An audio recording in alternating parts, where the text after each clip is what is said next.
Jharsuguda cyber crime और economic affairs थाना मामला नंबर 12 रे पुलिस पंजाब जालंधर दुई जन अभियुक्त को गिरफ्त करिछि।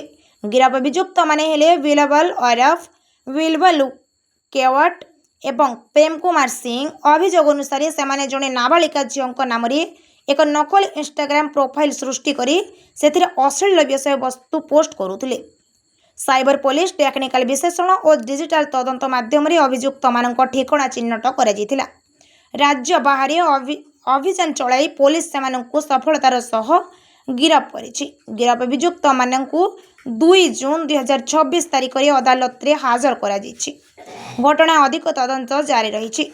झारसुगुड़ा पुलिस साइबर अपराधी विरोध में कठोर कार्यानुष्ठान जारी रखिबो सह नागरिकों डिजिटल सुरक्षा प्रति प्रतिबंध बोली सूचना दैछन्ति।